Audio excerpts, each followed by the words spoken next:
Hi guys, this is Dr. Sadashivam once again with you. Today आज जो reserve bank का जो statement है उसमें 4 पार्ट है। पहले पार्ट में एमपीसी का क्या डिसीजन किया गया है, उसका क्या रैशनल है, उसके बारे में बात किया जाएगा। ये ब्रीफिंग जो है रिजर्व बैंक ऑफ इंडिया का अनाउंसमेंट है जो शक्तिकांता दास उनका है। सेकेंड पार्ट में हम क्या करेंगे, कुछ गाइडेंस, लिक्विडिटी, फाइनेंशियल मार्केट में क्या किए हैं उसके बारे में बात करेंगे। उसके बारे में कुछ एडिशनल मेजर्स जो किए हैं, और फोर्थ पार्ट में कंक्लूजन है, उसमें रिजर्व बैंक ऑफ इंडिया का ब्रॉड अप्रोच गोइंग फॉरवर्ड उसमें क्या है वो सब के बारे में हम बात करेंगे। ये कम्प्लीटली आरबीआई गवर्नर का है। ये थोड़ा सा लंबा प्रेजेंटेशन है पर आपको पूरा समझ आ जाएगा।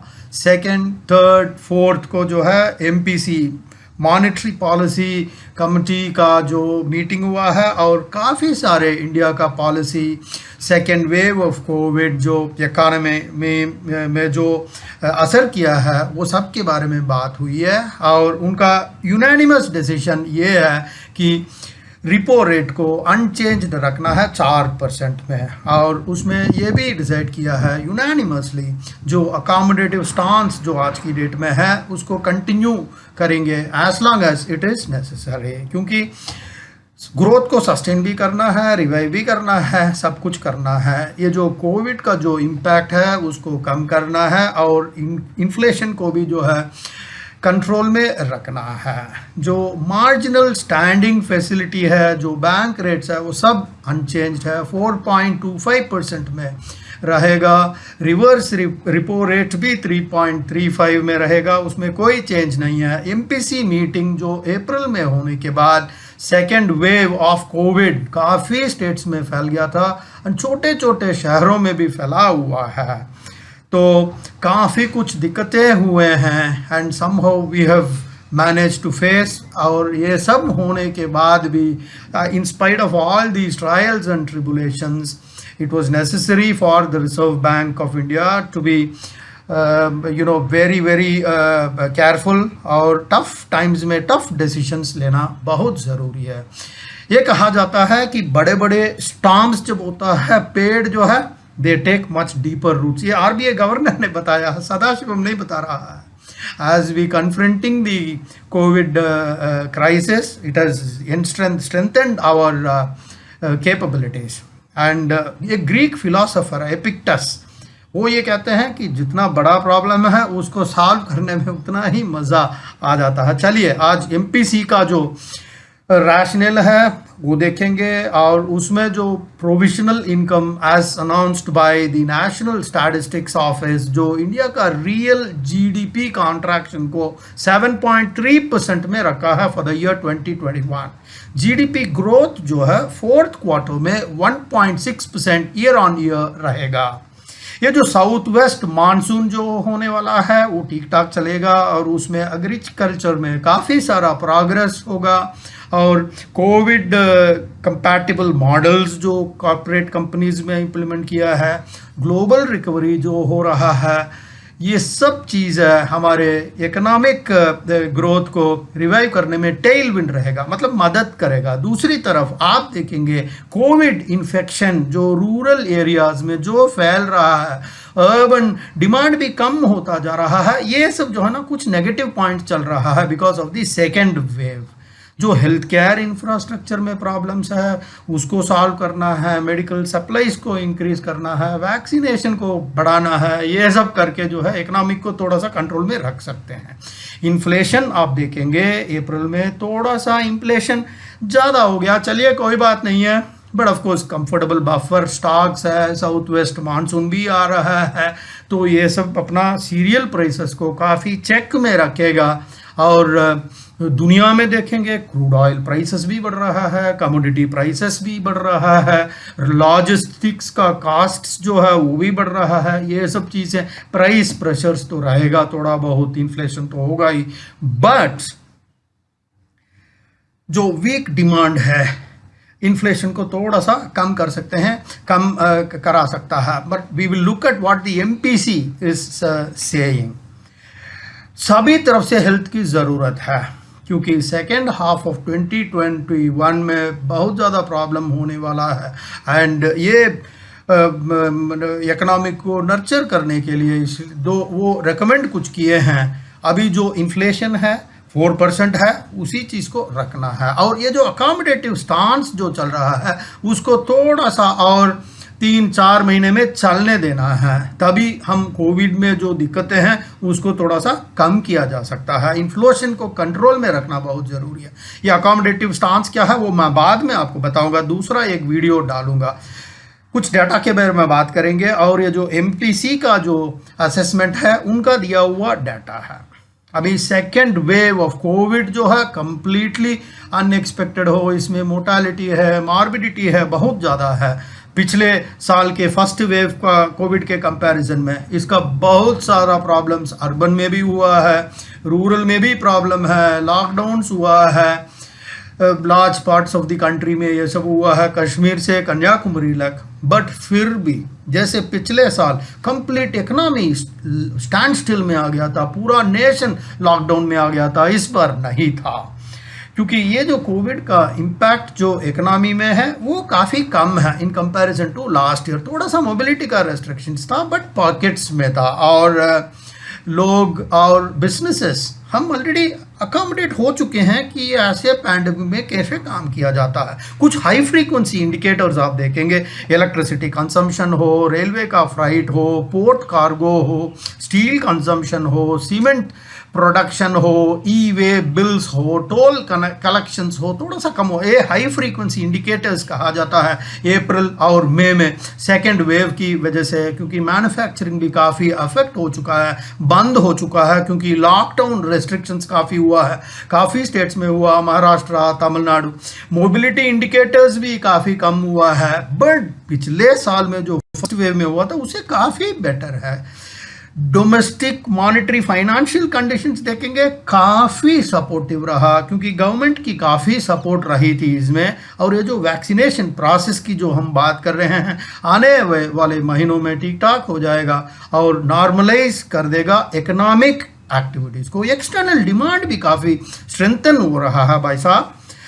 ये जो रीबाउंड है, जो ग्लोबल ट्रेड्स में जो रीबाउंड हो रहा है पूरा दुनिया में हो रहा है, वो भी इंडिया को काफ़ी एक्सपोर्ट सेक्टर को सपोर्ट करेगा। ग्लोबल डिमांड कंडीशंस और भी बढ़िया होगा, क्योंकि इंडिया में भी काफ़ी फिजिकल स्टिमुलस है, फास्ट प्रोग्रेस ऑफ वैक्सीनेशन है, जस्ट इंडिया में नहीं है पूरा दुनिया में हो रहा है।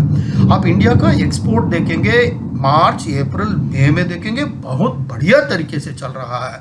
कुछ वीडियो भी डाला हुआ है इसमें, क्योंकि एक्सटर्नल वर्ल्ड में बहुत एक कंड्यूसिव सिचुएशन फॉर्म हो रहा है। अभी क्या ज़रूरी है, enhanced and targeted policy support for exports की ज़रूरत है, गवर्नमेंट को करना है और गवर्नमेंट कर रही है। और ज़्यादा पॉलिसी पुश की ज़रूरत है, क्वालिटी में ध्यान देना है, स्केलेबिलिटी में ध्यान देना है। कुछ रूरल डिमांड तो कम हुआ है अप्रैल महीने में, क्योंकि ये सेकेंड वेव बहुत ही परेशान कर रखा है। बट साउथ वेस्ट मानसून होने के बाद बढ़िया तरीके से हर चीज़ दौड़ेगा, रूरल इकोनॉमी भी बिल्कुल प्रोग्रेस होना शुरू हो जाएगा। अभी आप देखेंगे increased spread of Covid infection जो रूरल एरियाज में हुआ है, अभी भी डाउनसाइड रिस्क माना जा रहा है और ये प्रॉब्लम एरिया हाई है। बट इसको मन में रखते हुए रियल जीडीपी ग्रोथ देखते हुए 9.5% होगा 21 to 22 में, ज़्यादा एक्सपेक्टेशंस मत रखना।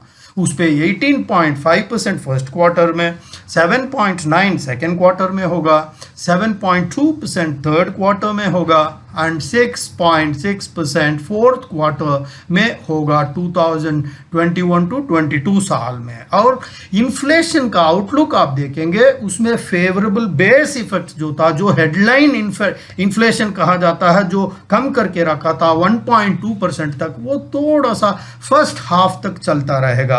उस पर यह भी देखना है कि बढ़िया मानसून भी होना चाहिए, सप्लाई साइड इंटरवेंशंस भी ठीक ठाक होना चाहिए, जिसमें गवर्नमेंट की हेल्प की ज़रूरत है भाई साहब, क्योंकि सेकेंड वेव का डर तो है ही है, बट उसके बाद एक्टिविटी का रेस्ट्रिक्शंस है, ऑल इंडिया बेसिस पे है, ये सब देखना है। ऐसे सिनारियो में प्राइजेस ऑफ इसेंशियल कम्युनिटीज आप देखेंगे। सप्लाई साइड रेस्ट्रिक्शन से बचाना गवर्नमेंट की तरफ से बहुत monitoring calibrated timely measures government को करते रहना चाहिए। सिर्फ सेंटर का नहीं है, स्टेट को भी करना चाहिए, क्योंकि सप्लाई साइड बॉटलनेक्स नहीं चाहिए, क्योंकि वो होने से इन्फ्लेशन दोबारा बढ़ जाएगा। ये सबको मन में रखते हुए सीपीआई इन्फ्लेशन हम एक्सपेक्ट करते हैं कि 5.1% होगा 21 to 22 में भाई साहब।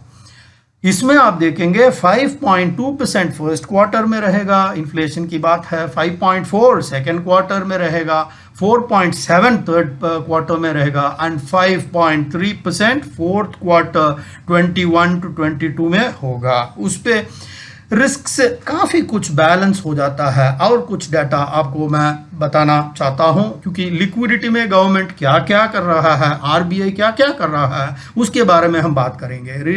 आरबीआई का पहला काम पूरे पैंडेमिक टाइम पे आप देखेंगे कंड्यूसिव फाइनेंशियल कंडीशंस को गवर्नमेंट ने रखा है, क्योंकि financial markets institutions normally function होना बहुत ज़रूरी है। हम बता सकते हैं गवर्नमेंट और आरबीआई काफ़ी कुछ इसमें काम किया हुआ है और हमने आंखों में से देखा हुआ, हम इकोनॉमिस्ट्स हैं, हमने देखा हर चीज़ में सिस्टम लेवल लिक्विडिटी को इंश्योर किया है, टारगेटेड लिक्विडिटी है, स्ट्रेस्ड सेक्टर्स है, गवर्नमेंट करता जा रहा है। एज अ रिजल्ट क्या हुआ, बोरोइंग कॉस्ट्स हो, स्प्रेड्स हो हिस्टोरिकली लो लेवल पे चला गया, तभी हम काउंटर कर पाया कोविड को।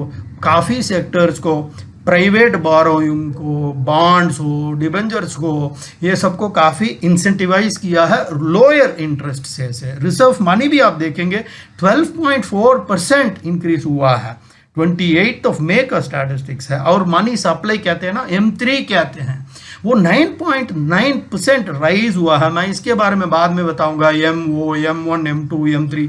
बैंक क्रेडिट्स भी 6.6% इंप्रूव हुआ है। ये सब इकोनॉमी के लिए बहुत अच्छी बात है। GSAP ऑप्शंस भी हुआ है, कुछ ऑफ कोर्स कैंसलेशंस हुआ, कोई बात नहीं, उस पर कुछ ग्रीन शू ऑप्शंस भी दिया गया, वो भी मैं समझाऊंगा बाद में। ये सब रिजर्व बैंक्स को जो है कंप्लीटली ट्रांसपेरेंसी दिख गया है। मगर सेकेंड वेव इंटेंस होने के बाद रिजर्व बैंक ऑफ इंडिया को फोकस जो है सिस्टमिक लिक्विडिटी से इक्वल डिस्ट्रीब्यूशन में ध्यान दे रहे हैं। इनफैक्ट इसमें आप देखेंगे, इसमें क्या लेसन हमने सीखा है इंडियन कॉन्टेक्स्ट में, डिप्लॉयमेंट ऑफ अनकन्वेंशनल मेजर्स जो पहले करते हुए उसको नहीं करना है, out of the box thinking की ज़रूरत है भाई साहब।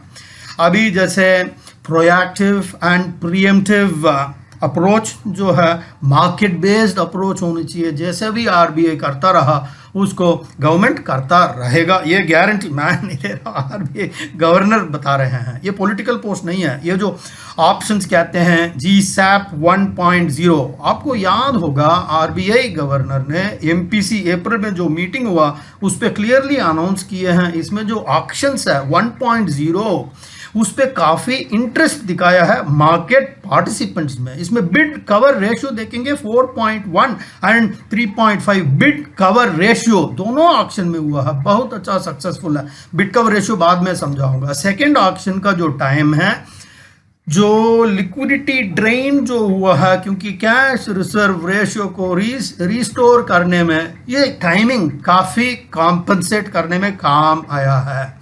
तो टाइम एंड डिमांड लाइबिलिटीज भी कहते हैं, वो भी काफ़ी काम आया है, वो 4% रिवाइव किया गया है, वो भी 4 जून का फिगर है। और दूसरा ऑक्शन भी हुआ है अभी रिसेंटली 2 हफ्ते पहले, आई थिंक मई 22 को। और गवर्नमेंट सिक्योरिटीज का जो रिडम्पशन हुआ 52,000 करोड़ लास्ट वीक ऑफ मई में जो हुआ है, CRR में जितना भी रिस्टोरेशन हुआ है कंप्लीटली न्यूट्रलाइज कर दिया गया है। जो पॉजिटिव एक्सटर्नलिटी जो हम कहते हैं GSAP 2.0, जो बाकी फाइनेंशियल सेगमेंट्स है, कॉर्पोरेट बॉन्ड्स है, ये सब क्लियरली दिख रहा है। इंटरेस्ट रेट्स आप देखेंगे, कमर्शियल पेपर्स हो, 91 डेज का ट्रेजरी बिल्स हो, सर्टिफिकेट ऑफ डिपॉजिट्स हो, ये सब जो है इंटरेस्ट रेट्स काफ़ी कम हुआ ताकि बारो अच्छी तरफ बढ़े हैं, क्योंकि पेंशनर्स मांग रहे ज़्यादा इंटरेस्ट दो, नहीं कंट्री के लिए ठीक नहीं है। तो आरबीआई जो रेगुलर ऑपरेशंस कहते रहे हैं, एलएएफ कहते हैं, long term repo and reverse repo operations, foreign x operations, open market operations, special OMOs etcetera etcetera, ये सब क्यों जरूरत है? क्योंकि लिक्विडिटी कंडीशंस को बेहतर करना है। लिक्विडिटी का मतलब क्या है? क्योंकि मार्केट में पैसा होना बहुत जरूरी है, तभी मार्केट बिजनेस को सपोर्ट कर पाएगा। आज तक आप देख पाएंगे कि रिजर्व बैंक रेगुलर ओएमओ का मतलब ओपन मार्केट ऑपरेशन, क्योंकि एडिशनल लिक्विडिटी को इंजेक्ट करना बहुत जरूरी है। 6,500 करोड़ का पैसा मार्केट में डाला गया है। इसके अलावा 60,000 करोड़ जीसैप 1 में भी किया गया है। उसमें purchase and sales operation twist जिसको कहा जाता है, वो भी 6 मई को हुआ है। ये भी किस लिए किया है? क्योंकि स्मूथ इवोल्यूशन यील्ड कर्व में होना बहुत ज़रूरी है, क्योंकि आरबीआई ऐसे ही काम करते रहेंगे। लिक्विडिटी मैनेजमेंट करना भी बहुत ज़रूरी है और सक्सेसफुली चलता रहेगा। ये सब डेवलपमेंट्स को माइंड में रखते हुए दूसरा एक ऑपरेशन रहेगा, उसको कहते हैं जीसैप 1.0। उस पे जी सेक जो 40,000 करोड़ दोबारा जून 17 को किया जाएगा। भाई साहब आरबीआई गवर्नर ने बताया, उसमें 10,000 crore purchase of state development loans, SDL कहा जाता है। इसके बारे में भी बात समझाऊंगा। ये जो स्टेट गवर्नमेंट्स पेपर्स के थ्रू स्टेट गवर्नमेंट बारो करता है, अपने स्टेट गवर्नमेंट्स के स्कीम है, free meal, free cycle, free laptop, ये सब डिसाइड किया हुआ है। जीसैप 2.0 भी शुरू हुआ है, जैसे 2.1 सेकेंड क्वार्टर में ये होगा। उस पे सेकेंडरी मार्केट परचेस ऑपरेशंस भी रहेगा। उसमें 1.2 लाख करोड़ 1,20,000 करोड़ इसलिए है मार्केट को सपोर्ट करने के लिए। स्पेसिफिक डेट्स वगैरह आरबीआई बाद में बताएगा। हम कह रहे हैं जीसैप 2.0 की बारे में बात कर रहे हैं। अब देखेंगे ये सब जल्दी अनाउंस कर देंगे, मैं खुद वीडियो डाल दूंगा। ये सब होने की वजह से मार्केट प्रॉपरली रिस्पॉन्ड करेगा। हम जीसैप 2.0 की बात कर रहे हैं। इसका जो रिस्क पीरियड अप्रैल एंड मई, जो कैपिटल फ्लोस वंस अगेन बढ़ गया है, ये सब अच्छी बात है। बाहर से पैसा आ रहा है भाई साहब, बट उसमें दिक्कत है क्योंकि ये हॉट मनी है, क्योंकि काफ़ी वोलेटिलिटी छोड़ देता है फाइनेंस मार्केट में। एसेट प्राइसेस में भी काफ़ी वोलेटिलिटी कर देता है। ये सब अनइंटेंडेड फ्लक्चुएशंस है, क्योंकि ये सब होने से अपना मॉनेटरी पॉलिसी जो है ना वो डिस्टर्ब हो जाता है। इसलिए क्या करना चाहिए? Two side interventions, countervailing incentives करना बहुत ज़रूरी है, क्योंकि फॉरवर्ड भी करना ज़रूरी भी है, फ्यूचर मार्केट्स को भी देखना है, फॉरेन एक्सचेंज को देखना है। तभी ये सब लिक्विडिटी कंडीशंस को हम स्टेबलाइज कर पाएंगे, तभी आपका मॉनेटरी पॉलिसी काम करेगा। इंडिया को भी अपना इंडिपेंडेंस होना बहुत ज़रूरी है, क्योंकि हम एक तरह कुछ तो इंसुलेट करके रखना बहुत ज़रूरी है। आरबी क्या कर रहा है? फॉरेन एक्सचेंज बाई भी कर रहा है, सेल भी कर रहा है, ये सब चलता रहेगा।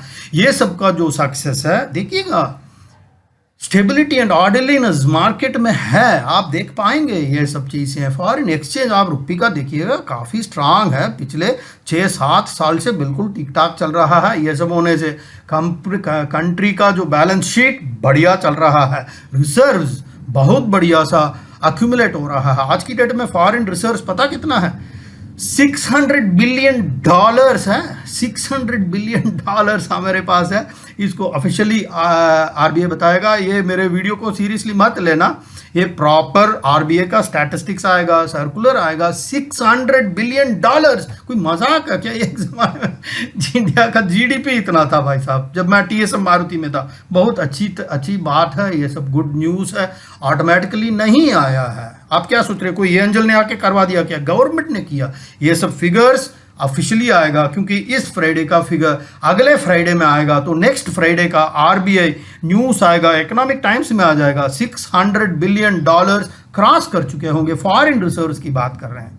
ये सब चीज़ें जो है ना काफ़ी कॉन्फिडेंस हमें दे रहा है। दुनिया में कोई भी चैलेंजेस हो, ग्लोबल स्पिल ओवर्स हो, ये सब अगर हो जाता, हमें डरने की कोई ज़रूरत नहीं है। हमारे पास काफ़ी फॉरेन एक्सचेंज का पैसा है। दूसरा एक इश्यू है, काफ़ी लोग इसके बारे में चर्चा कर रहे हैं, मार्केट पार्टिसिपेंट्स हो, इकोनॉमिस्ट्स हो, फॉरवर्ड गाइडेंस के बारे में काफ़ी क्यूरियासिटी दिखा रहे हैं। आपको याद हो तो अप्रैल में एमपीसी में state based rather than time based forward guidance की ज़रूरत है, क्योंकि आज की डेट में जो पैंडमिक अफेक्ट कर रहा है हमें एग्जैक्ट फोरकास्ट कर नहीं पा रहे हैं भाई साहब। इकोनॉमी रिकवरी कब होगा, कैसे होगा, ये सब जज करना बहुत मुश्किल है, क्योंकि इतनी अनसर्टन्स में भी रिजर्व बैंक ने उसके कंट्रोल में जितने भी इंस्ट्रूमेंट्स ऑफ कंट्रोल है वो सबको सही तरीके से करेगा। क्यों? क्योंकि ग्रोथ को रिवाइव करना है, सस्टेन भी करना है। ये सब आरबीआई का काम है। कंसिस्टेंसी हो, क्रेडिबिलिटी हो, ट्रांसपेरेंसी हो, हर चीज़ देखना पड़ेगा। उनका बहुत एक्शंस हम देख ही रहे हैं, क्योंकि ये कोविड को लगने में हमारे फाइनेंशियल सिस्टम का जो स्ट्रेंथ है बहुत क्रूशियल है, क्योंकि शक्ति कुंता दास है। एडिक्वेट प्रोविजनिंग बहुत ज़रूरी है, कैपिटल बफर्स की ज़रूरत है, कॉर्पोरेट गवर्नेंस बहुत ज़रूरी है भाई साहब। All these things are extremely important. पहले था या नहीं अलग बात है, बट आज की डेट में बहुत ज़रूरी है, क्योंकि बैंक्स हो, एनबीएफसी हो, ये सब four front of the economy है। कोविड को नेगेटिव इफेक्ट्स को खत्म करने के लिए आरबीआई कंप्लीट कमिटमेंट दे रहे हैं एक कंड्यूसिव एनवायरनमेंट क्रिएट करने के लिए। उस पर एक sound and efficient financial sector होना बहुत ज़रूरी है, तभी एक सेक्टर फाइनेंशियल सेक्टर हमारे पास होगा। इसका continuous assessment, monitoring, monetary policy हो, फिस्कल पॉलिसी हो, एडिशनल मेजर्स हो, हर चीज़ बहुत ज़रूरी है। ये सब चीज़ें हैं, वो स्टेटमेंट में बाद में आएगा, क्योंकि डेवलपमेंट रेगुलेटिव पॉलिसीज में आएगा, जो मॉनेटरी पॉलिसी का पार्ट बी में आएगा। आप सबको पता होगा जो आरबीआई गवर्नर का जो स्टेटमेंट है, ये अलॉन्ग विद जो स्टेटमेंट्स रिकमेंडेशंस एमपीसी में दिया गया है और जो भी अनाउंसमेंट की हम बात कर रहे हैं वो सब एमपीसी रेजोल्यूशन, ये सब आरबीआई गवर्नर दोबारा आपको ऑफिशियली बताएंगे। ये सब ऑफिशियली आपको इकोनॉमिक टाइम्स, मेरा वर्ड मत मानना, वो आरबीआई सर्कुलर देखो आप लोग, ठीक है। पहले ऑन टैप लिक्विडिटी विंडो है, किस लिए है? कॉन्टैक्ट इंटेंसिव सेक्टर्स के लिए दे रहे हैं, क्योंकि ये adverse impact of the second wave जो हुआ है, कॉन्टैक्ट इंटेंसिव सेक्टर है। एक सेपरेट लिक्विडिटी विंडो खुला जाएगा, 50,000 करोड़ 31 मार्च 2022 तक रहेगा।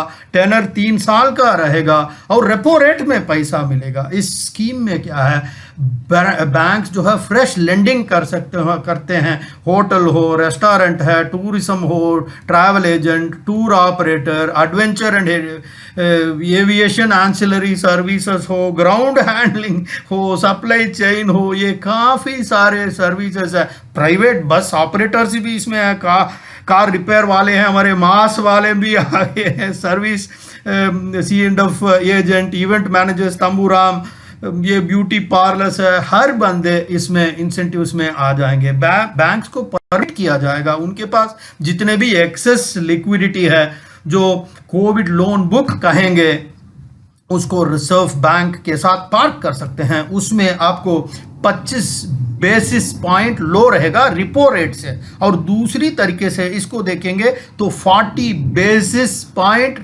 रिवर्स रिपो से भी ज़्यादा होगा। ये सब प्रॉफिट्स है बैंक्स के लिए। इस लिस्ट को आप देखेंगे, most of this borrowing units जिसको हम कहते हैं, जो कैटेगरीज की हम बात किए हैं, वो सब एमएसएमई क्वालिफाई होंगे, क्योंकि ये सब रिक्वायर्ड टर्नओवर, ऑफ कोर्स बाकी नाम्स तो लिमिट्स वगैरह तो वो सब चलता रहेगा, बट ये सब प्रायोरिटी लेंडिंग क्लासिफिकेशन में किया जाएगा, जो पिछले साल हम कोविड को फाइट करने के लिए ले आए हैं। दूसरा एक मेजर है स्पेशल लिक्विडिटी दे रहे हैं सिडबी कंपनी, राइट। अभी ग्रोथ इंपल्स दिख रहा है और उसको कंटिन्यूड फ्लो ऑफ क्रेडिट की जरूरत है, इसलिए आरबीआई ने क्या किया है, fresh support of 50,000 crore 50,000 crore 7 अप्रैल को दिया गया है। ऑल इंडिया फाइनेंशियल इंस्टीट्यूशंस को दे दिया गया है, क्योंकि न्यू लेंडिंग इन 2021 टू 22 इसमें देखेंगे 15,000 करोड़ सिडबी को दिया जाएगा, स्मॉल इंडस्ट्री डेवलपमेंट बैंक को दिया जाएगा, ज़्यादा उनको और सपोर्ट करने के लिए micro and small medium enterprises, MSME जिसको कहे जाते हैं, स्मॉल एमएसएमई हो, स्मॉल बिजनेसेस हो, जो पैसा के लिए तड़प रहे हैं आज की डेट में, जिनके लिए पैसा की ज़रूरत है, उनके लिए भी एक स्पेशल लिक्विडिटी फैसिलिटी दिया जाएगा भाई साहब। जो 16,000 करोड़ दिया जाएगा for on lending and refinancing के लिए है। कुछ नाम्स वगैरह बन रहा है। ये सब सिडबी जो है अपना खुद का सर्कुलर में सब कुछ बताएगा, आप उसको देखिएगा। ये मेरे वीडियो मत देखिएगा, सिडबी का सर्कुलर आप देखिएगा। ये सब फैसिलिटीज़ है जो आज की डेट में अनाउंसमेंट किया जाएगा। आरबीआई सिडबी के साथ ऑलरेडी मीटिंग्स हो चुके हैं और आज की डेट में जो रिपो रेट का इंटरेस्ट में 1 साल तक दिया जाएगा और उसके बाद भी ज़रूरत हो तो एक्सटेंड किया जाएगा। नेक्स्ट अनाउंसमेंट है रेजोल्यूशन फ्रेमवर्क 2.0 के बारे में हम बात करेंगे, क्योंकि ये 2.0 जो आरबीआई 5 मई को जो अनाउंस किया है उसमें क्या था, कोविड-19 रिलेटेड स्ट्रेस को जो एसएमई एमएसएमई हो, नॉन एसएमएसई हो, loans to individual, doctor, architect, chartered accountant, मेरे जैसे फ्रीलांसर्स, उनको लिक्विडिटी बढ़ाने के लिए ये सब जो है रेजोल्यूशन 2.0 और एक्सटेंड करने के लिए, और इसको एक्सटेंड भी करना है, एक्सपैंड भी करना है, ये सब उस पर मैक्सिमम एग्रीगेट एक्सपोजर थ्रेशोल्ड जिसको कहा जाता है वो 25 करोड़ से 50 करोड़ तक एक्सटेंड किया जाएगा फॉर एमएसएमईज के लिए भी, नॉन एमएसएमई के लिए, स्मॉल बिजनेसेस हो, लोन्स टू इंडिविजुअल्स हो, फॉर बिजनेस पर्पस 25 करोड़ से 50 crore, right, 100% increase. Next major है मार्जिन ट्रेड लगाते हैं फॉरेन पोर्टफोलियो इन्वेस्टर्स है, ये थोड़ा सा एक्सपोर्ट के लिए है, जो बाहर से जो पैसा आ रहा है, फॉरेन पोर्टफोलियो इन्वेस्टर्स है जो इंडियन डेट मार्केट में जो पैसा लगा रहे हैं, उनको भी काफ़ी ऑपरेशनल कंस्ट्रेंट्स है। ये सबको प्रमोट करने के लिए, ईज ऑफ बिजनेस को प्रमोट करने के लिए authorised dealers, authorised banks margins play कर सकते हैं उनके अपने एफपीआई क्लाइंट्स के लिए on behalf of government, including government securities, including state development loans with in of course the credit loan framework, वो तो पॉलिसी तो होगा ही, उस हिसाब से वो ये सब कर सकते हैं। और दूसरा एक मेजर है flexibility in management, liquidity management, certificate of deposits, ये सब के बारे में रीजनल रूरल बैंक्स आरआरबी के लिए परमिशन दिया गया है। लिक्विडिटी विंडोज को वो यूज कर सकते हैं, रिजर्व बैंक के पास जो लिक्विडिटी विंडो है, क्योंकि उनको भी काफ़ी लिक्विडिटी की ज़रूरत है, क्योंकि रीजनल रूरल बैंक, गांव, विलेजेस, उनको कॉम्पिटेंट रेट्स में पैसा दिया जाएगा ताकि वो लास्ट माइल फंड्स वो दे सकते हैं। लास्ट माइल फंड्स जिनको ज़रूरत है, जो वेजिटेबल वेंडर है, छोटे मोटे लोग हैं, उनको भी परमिशन दे दिए हैं, सर्टिफिकेट ऑफ डिपॉजिट्स वो इश्यू कर सकते हैं। ऑल इश्यूअर्स ऑफ सीडीज जो है उनको अपना एग्जिस्टिंग सीडीज है वो बाईबैक भी कर सकते हैं, आरबीआई में पार्क भी कर सकते हैं। ऑफ कोर्स थोड़ा बहुत कंडीशंस वगैरह होगा, मगर काफ़ी फ्लेक्सिबिलिटी करा दिया गया है for purposes of liquidity management है ये। उसके बाद एक लास्ट अनाउंसमेंट है availability of national automatic clearing house, NACH कहते हैं, नेशनल ऑटोमेटिक क्लियरिंग 24 आवर्स काम करेगा। ये बल्क पेमेंट ऑपरेटिंग सिस्टम है, ये एनपीसी काम कर रहा है। इसमें 1 to many, many to 1 credit transfers किया जा सकता है, जैसे पेमेंट ऑफ डिविडेंड हो, इंटरेस्ट हो, सैलरीज हो, पेंशन हो, ये सब इसके थ्रू दिया जाएगा। और कलेक्शन ऑफ पेमेंट, जैसे इलेक्ट्रिसिटी का पेमेंट है, गैस का पेमेंट है, टेलीफोन हो, वाटर है, पीरियड इंस्टॉलमेंट हो, आपके लोन्स हो, म्यूचुअल फंड्स, इंश्योरेंस प्रीमियम, हर चीज़ का वो डील करता है। अभी नैक जो है बहुत ही पॉपुलर डायरेक्ट बेनिफिट ट्रांसफर में काम किया है, लार्ज नंबर ऑफ बेनिफिशरीज, करोड़ों में इसके थ्रू गवर्नमेंट के सब्सिडी सब पर पब्लिक को जाता है। पहले तो काफ़ी पिलपरेज होता था भाई साहब, बीच बीच में पैसा लोग खाना खाते थे बीच बीच में। अभी कस्टमर कन्वीनियंस को मन में रखते हुए 24/7 अवेलेबिलिटी है आरटीजीएस नैक। अभी सिर्फ working days, bank working days में अवेलेबल है, मगर 365 डेज ऑल वर्किंग डेज में ये काम करेगा। All working days of the banks ये काम करेगा, all the days of the week में काम करेगा, नॉट जस्ट वर्किंग डेज। 1 अगस्त में, कल मत पहुंचाना बैंक में फैसिलिटी, तो 1 अगस्त के बाद देंगे।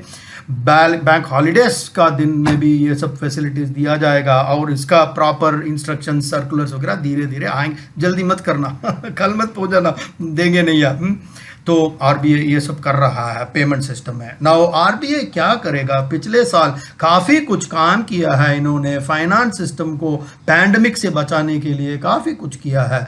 आरबीआई कंटिन्यूअस विजिल में रहा है, फर्स्ट वेव में भी, उसके बाद रिकवरी पीरियड में, नाउ सेकेंड वेव में भी काफ़ी कुछ उन्होंने किया है, क्योंकि आरबीआई का काम है फाइनेंशियल स्टेबिलिटी को रखना बहुत ज़रूरी है, फाइनेंशियल कोजेंसी भी रखना है for all the stakeholders बहुत ज़रूरी है, क्योंकि आरबीआई अपना कर्तव्य निभाया है। और सडन रेज जो सेकेंड वेव में हुआ, नेसेंट रिकवरी हो रहा था मगर उसको पूरा डिसरप्ट कर दिया है, मगर ग्रोथ को रोक नहीं पाया। अभी ग्रोथ का इंपल्स सब देखो, स्टॉक मार्केट देखो, आज देखा आपने स्टॉक मार्केट कैसे भाग रहा है, सप्लाई कंडीशंस काफ़ी इंप्रूव हुआ है। सेकेंड वेव के बावजूद भी आरबीआई ये सोचते रहेंगे, मॉनिटर करते रहेंगे, आउट ऑफ द बॉक्स सोचते रहेंगे और planning for the worst and hoping for the best भी वो करते रहेंगे।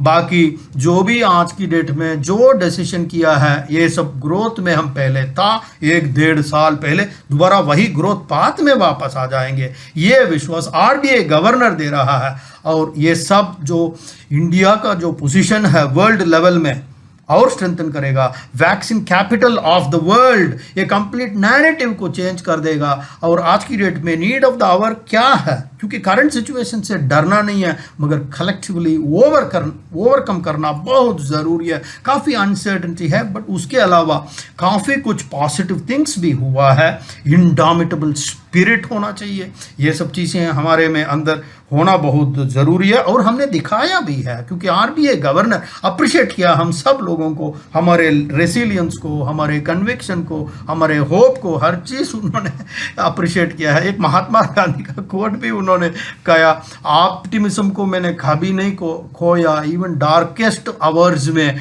हमारे होप्स ब्राइटेस्ट बर्न हुआ। ये जो महात्मा गांधी का कोटेशन को लेके आरबीआई गवर्नर इसको किया। मोदी साहब तिरुवल्लुवर की बात कर रहे हैं, ये महात्मा गांधी की Shakuntala, Tamil Nadu cadre IAS officer है, शक्ति कुंता दास। ओके जी, सो साइड टाइम पे आरबीआई काम करता रहेगा। थोड़ा बहुत दिक्कतें तो हुए हैं मगर आज की डेट में इतना कम से कम टाइम में we have been able to rebound from all that. Definitely ये कोई ऑटोमेटिकली कोई एंजल ने आके कोई नहीं बचाया, आरबीआई ने, गवर्नमेंट ऑफ इंडिया ने, सिटीजन्स ने, स्टेट गवर्नमेंट्स ने, सेंट्रल गवर्नमेंट ने, क्योंकि ये पार्टी का वीडियो नहीं है, this is a political video हो, स्टेट गवर्नमेंट हो, नॉन कांग्रेस हो, कम्युनिस्ट हो, कोई भी हो, स्टेट में हो, सेंट्रल में हो, सब ने मिल के काफ़ी कुछ काम किए हैं, जिस वजह से हम कोविड सिचुएशन से बाहर आ चुके हैं। साउथ वेस्ट मानसून हो रहा है, पीछे देखिए बारिश भी हो रहा है अभी, तो ये सब मिल के हम इसको करेंगे and we will once again put India on the growth trajectory. आज RBI governor Shaktikanta Das, beautiful speech था, तमिलनाडु कैडर का आईएएस ऑफिसर है, आज की डेट में आरबीआई में है। आपने देखा शेयर मार्केट में देखो कैसा बढ़ गया, हर चीज़ 50,000 क्रॉस कर चुका है, स्टॉक मार्केट बढ़ गया। सिर्फ ये मत सोचना सिर्फ अंबानी अडानी बढ़ेगा, सब आम आदमी शेयर्स में आज की डेट में सब लोग डाल रहे हैं।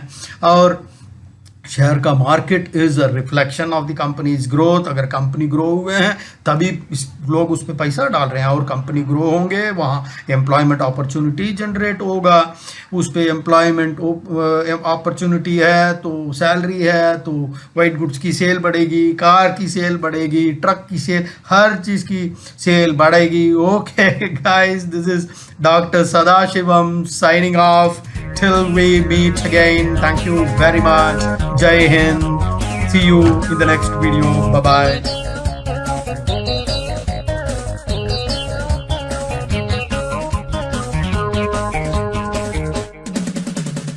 உடல் சுருங்கி வீரிந்தால் கீழ் மூச்சு, ஈரல் சுருங்கி